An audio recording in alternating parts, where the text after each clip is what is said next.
Hey everyone, this is Jack G, and these are my hobbies. Sorry it's been a long time since I've shot a video, but I've had a lot going on in my life, and I just finally received this one that was on back order. This is the Spyderco Paramilitary 3 Lightweight. Give you a quick look at that. I'm sure you guys have seen the Paramilitary 3. There's some things to note on this one that I really like that I've been waiting for. We'll give you a quick look at this and a quick walk around, and then we'll talk about some other videos that I'm going to shoot here pretty soon. Basically where I am in this whole YouTube video thing and my Instagram and everything else around my hobby is that with life changes, if I don't start selling and trading more knives, which I've done recently, I probably won't be able to keep doing this video channel, but I'll see what I can do. And if you're interested in any of my knives, let me know. DM me on Instagram. So, first of all, apologies for the lighting. I don't have my lighting anymore, so a few things have changed in my life of late. But anyway, so this one I've been waiting for forever. I'm really glad it's summertime coming. This is a lightweight. I won't give the specs. I usually don't on these knives because you can look all those up on Blade HQ and everywhere else. Easy for me to say. I bought this knife on Smoky Mountain Knife Works, and they sent me this nice little sticker. It's kind of cool.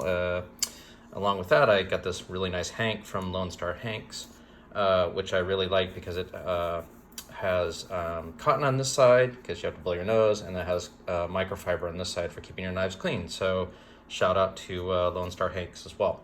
Okay, so about this knife.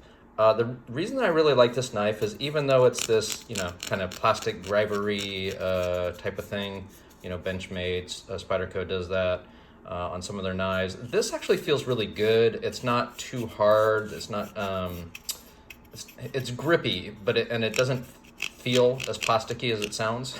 Sorry, plasticky, is that a word? Anyway, this also came in with you can probably see here, the SPY27, the new steel. I've been waiting for this one to come in a higher quality steel. This is probably like equivalent to an S35 VN-ish blade steel, which is really nice. And I mean, look at this Spyderco with a full flat grind. It's a 3-inch blade. It's just, I mean, look at this thing. It's not going to slip out of your hand. I really like this. I'm going to be wearing shorts a lot. I'm here in California, so I wanted something really lightweight. And it's 3 inches, so I'm not going to get in trouble carrying this. It has the wire pocket clip, which I really like.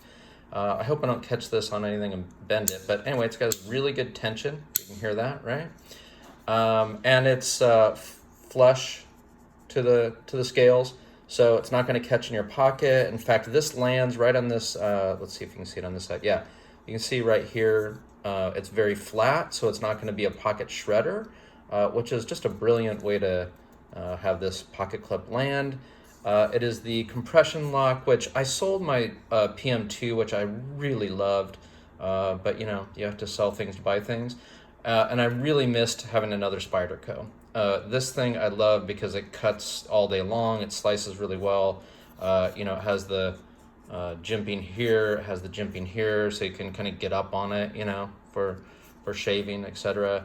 And it's not going to slip from your hand. Your thumb just naturally ramps up there. So I really like that.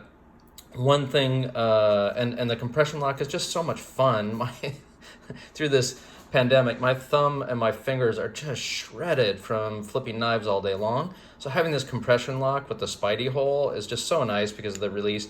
Now it's a little stiff. It didn't come out of the box stiff like this. That's my fault. I literally just took it apart. If you want to see a picture of the disassembly, it's kind of interesting. Take a look at it. I'm not going to say too much more about it. I'm not going to do disassembly on film. Go see NICHOLS if you want to see that. He does that on all his knives. It's kind of interesting. The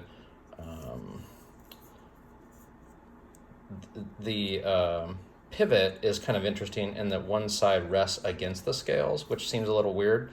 As opposed to the phosphor bronze washer, easy for me to say, on this side. But you can see the stop pin is quite oversized, which is great because you're gonna flick this thing and it's gonna come in pretty hard on the back of the blade. So that's really nice. But just the compression lock, both in terms of, and you can see my other videos on Spydercos and the compression lock and why I like them. This one's a little stiff because I start out with it a little stiff because I just took it apart. And the reason I took it apart was, one, I was kind of curious about the internals. But the main reason I took it apart, and this is kind of a gripe of mine lately, I bought some high-end knives as well, and I don't know what's going on with manufacturing. This is a USA-made blade, one of the reasons why I wanted to buy it. But one of the things about manufacturing of late, and I'll show you some really high-end knives that I have that's really kind of making me upset, is that the edges within the scales and just all around the knife are sharp. Not sharp like your blade, obviously, but they're enough to really kind of cut into your hand and, you know, make it unhappy to hold and flick all day long. And so I took this apart and kind of just sanded it down a little bit. You know, didn't take much, but one thing that I would say is you need, you know, a Weehaw for this side, and you also need the equivalent of a Weehaw or something for the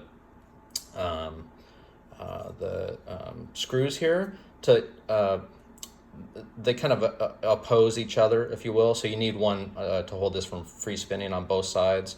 So you're going to need kind of two tools for this. If anybody's interested, I can give you a little bit more detail on that. That probably wasn't super clear, but I think if you take apart knives or you collect them like I do, you know what I'm talking about.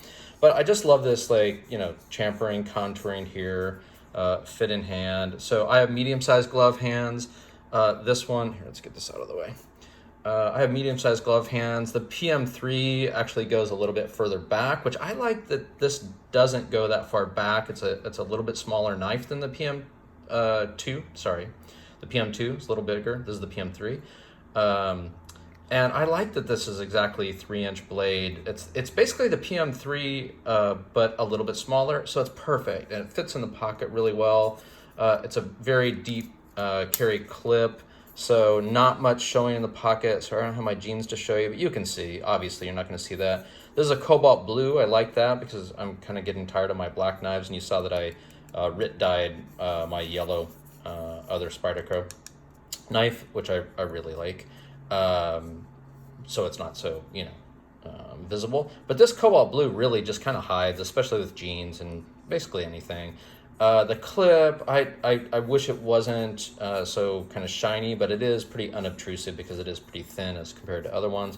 So let's do some quick comparisons a little late in the video, but mostly I'm going to compare it to knives that either I haven't shown you or I haven't done a video on that is up and coming, okay? So I can't remember if I did this one. I absolutely love this knife.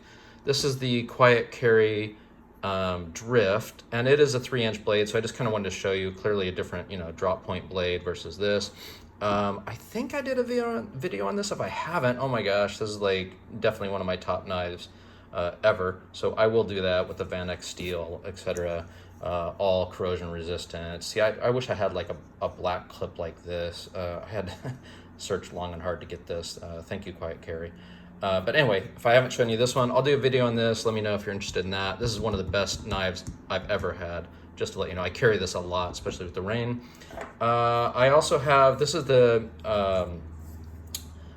Gareth bowl, which you can kind of see here in the symbol. But look at that carbon fiber. Isn't that cool? I'm going to do a review on this. I just got this. I traded this for a different knife, plus a little bit of money. So, you know, help my YouTube keep going.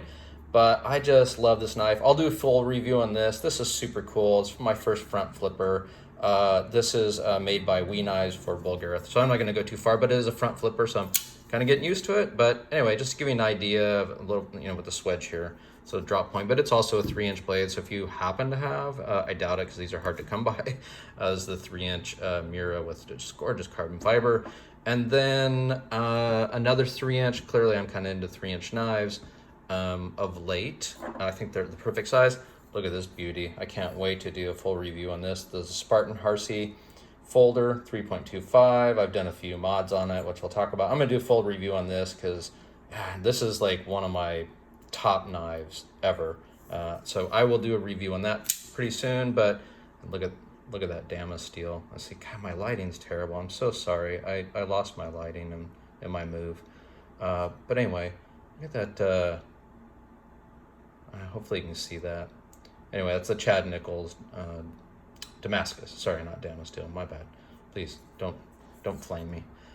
Anyway, William HARSEY. I'm going to do that, but I just want to show you this because that's like a 3-inch very similar to the Sebenza, small Sebenza 31, honestly. But just to give you an idea, there they are. Whoops, sorry, just knocking my stuff all over. Anyway, there it is in comparison. So this is the Spyderco lightweight PM3. I highly recommend getting this, about 140 bucks. You know, with tax, etc. So well worth it. I mean, Spyderco just makes such a good, you know, USA made. The quality of the steel has finally stepped up as comparison to the other models. So anyway, that's all I had to say. I'm going a little fast because I'm just trying to get this out there. I'm really sorry. It's been, I don't know, has it been a couple months that I did another video? My apologies. I'll try to do another one, as I say, on some of these other knives here coming up quick, but I just wanted to get this one out. Leave me a note, please. And hey, thank you for all the people that have given me positive feedback, and, you know, for all the haters and all the trolls. You know what? I have nothing to say to you other than I hope that your life gets better. Anyway, so there's some of the other knives, and I will review those. But I just wanted to quickly do a video on this beautiful guy. Okay? Thanks so much. Take care. Stay well, everybody.